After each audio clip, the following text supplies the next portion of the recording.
Hi, in this video, it's photo critique time.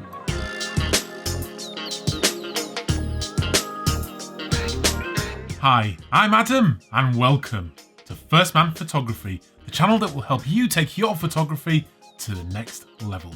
If you haven't done so yet, head over to firstmanphotography.com, fill in your details to join the email list, and I'll send you a free copy of the ebook on how to capture perfect exposure every time.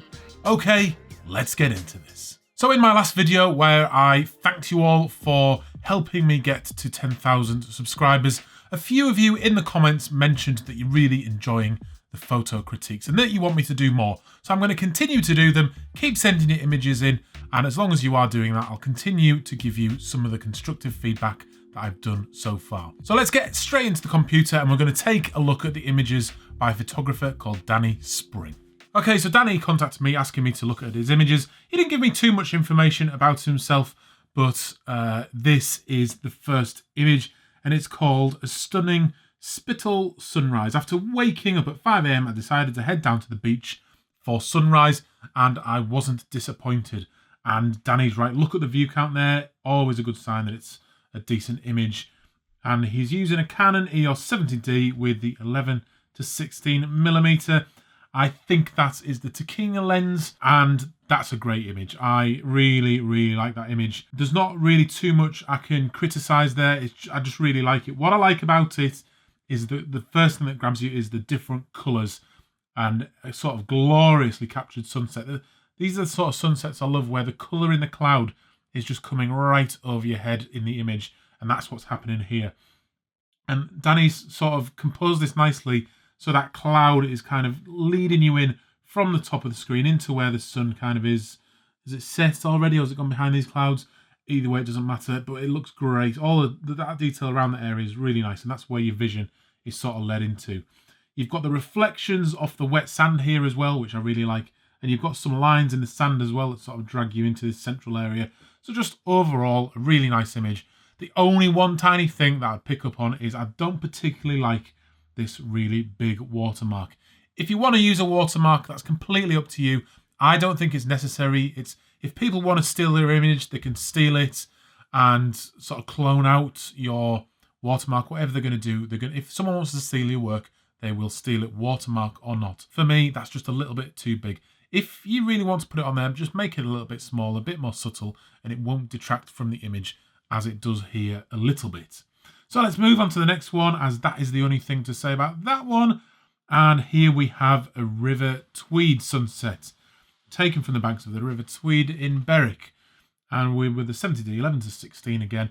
And it's another good image. I particularly like the colour in this one and that detail in the sky. Sometimes you might, for your sunsets, you might want a bit more colour in the sky. But I think as opposed to that last one, just the sort of blues and the greys in that sky are really, really interesting. Danny's used a 25-second exposure time there, and he's at f16, and that's just allowed him to smooth that water out. Well, like I've said before, you need to be careful in the areas of high contrast between the sky and the ground here, because it's created that sort of glow across that line here, and I'm not a massive fan of that. It does detract for me a little bit away from the image. You just need to be careful about those in those areas of high contrast. Sometimes it's unavoidable, and that might be the case here, but just try and don't drag your shadows up as much, things like that can sort of help control that kind of halo effect. For me, what I would pick up on this image is I don't particularly like the stones in the foreground here on the beach. I don't think that adds anything to the image, and composition wise, I prefer to see the sun to the left or to the right of the frame, kind of along the rule of thirds a little bit. Although it's not too bad in this image because the sun's sort of nicely framed between these two areas of land here. What I would have done is just get down a little bit lower, get your camera lower to the ground, and then put the sun between these two parts of this branch that are sticking out from the water. And I think they could have helped you lead into the image and just provide a little bit more foreground interest than this line here of the beach provides. But overall, a good image, and I particularly like the colour in that one. And on to the next. Okay, so we have a misty sunset here, taken overlooking the River Tweed in Berwick upon Tweed again. Again, it's another half decent image, and he's managing to capture some really good sunsets here. When I saw this before, I just sort of zoomed into here, and it looks quite noisy in this area here. And I'm imagining that's happened because Danny's raised the shadows quite a lot in that area. Because if we look at this foreground here, that's quite dark. The trees are in silhouette, and I don't really see why this area here would be any brighter than this area here, because you've still got that contrast with the sun in the background there. And it's possibly because Danny's raised the shadows a bit that it's become a little bit noisy in that image. Noise is not always a problem in your image, but in landscape photography, you want that noise to be as low as possible. So when you print them out, you get that really fine detail. Composition-wise, I think it's not too bad. I don't like this dark area in the foreground. I don't think that adds anything. Get a bit closer to these trees, perhaps, and then you get more of the river in. You'd be able to see the bridge a little bit better, and I think it would be a better composition. So let's move on to the next one. Wow, common blue butterfly. This is a striking image as soon as you see it. It's well composed. I really like that. Macro photography, obviously, I'm very much into my macro photography. I've not done a massive amount of insect work myself, but I do love to look at it. And this is a well composed image. I love the curve of this blade of grass or whatever it is here, and then the blurred out green in the background opposed to that blue butterfly is really, really nice. I don't think Danny could have done a lot more in this one to get it right. The only thing that lets the image down a little bit is the butterfly is facing away from us. If that was the other way and looking at us and you had some detail in the eye, because when you're focusing on an insect, normally you would be focusing in on the eye as you would with any living creature, but it's facing the wrong way. And there's not a lot Danny could have done about that. So in terms of his photography and his skill, he's composed it nicely. It's just a shame it didn't turn around, but obviously Danny's not totally in control of that. I don't know how long that butterfly sat there. Sometimes patience will do the job, but it's a great image as it is, composed well. On another day, that's going to be absolutely perfect when that little butterfly looks at you. So let's move on to the next one. And here we have a goldfinch, and Danny this time using the EFS 55 to 250. He's at 1/200th of a second, 100 ISO, f5.6. Now, for wildlife photography, and especially shooting birds that move really fast, I would be looking at getting up from 1/200th of a second. I'd set my minimum at 1/1000th of a second, and then just balance that exposure by boosting your ISO a little bit. Because unlike the landscape photography, you can expect a little bit higher ISO with these bird portraits because you can use a bit of noise reduction and make them look good anyway. So that's what I would go settings-wise.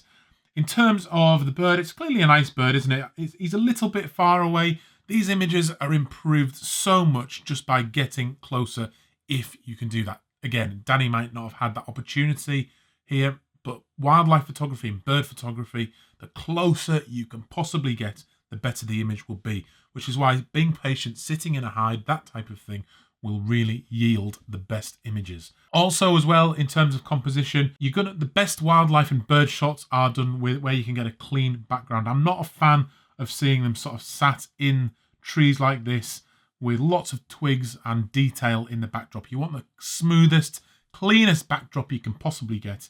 And sometimes that means putting some distance between your subject and the background to really blow that background out. So overall, not my favourite image, but maybe Danny's practicing his wildlife photography here. So I don't want to be too critical because he still captured that bird. It's sharp on the eye, like I mentioned earlier in that previous picture. That's the important bit. He's got some nice detail in it. But let's move on to the next image. Okay, so here we have wire wool fun. I've been meaning for quite a while to do a wire wool tutorial. I've held back a little bit because there's some safety implications. There's a few other things that I need to sort out before I do that, like filming in the dark. How am I going to make that a good video?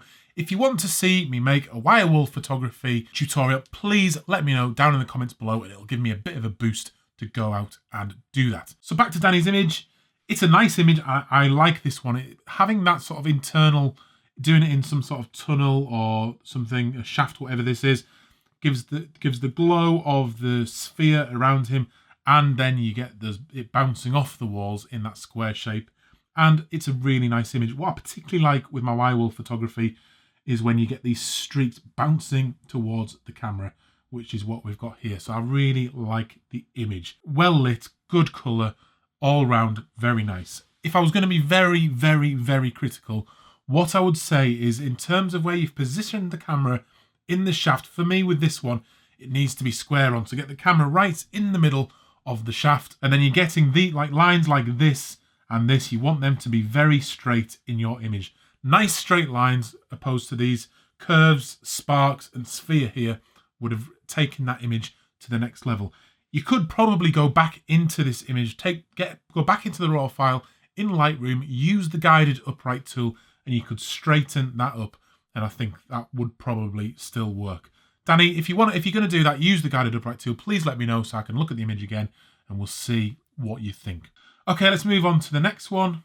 And here we have Burns Night Royal Border Bridge. The evening, the Royal Border Bridge lights were turned blue and white to celebrate Burns Night.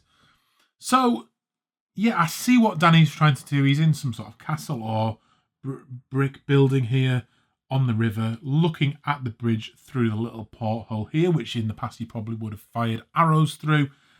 We've got this big watermark here, which is detracting again, but we've talked about that already. It's not a bad image. I really see what Danny's trying to do, and it's well composed. The thing that's sort of putting me off just a little bit is the harshness of that flash.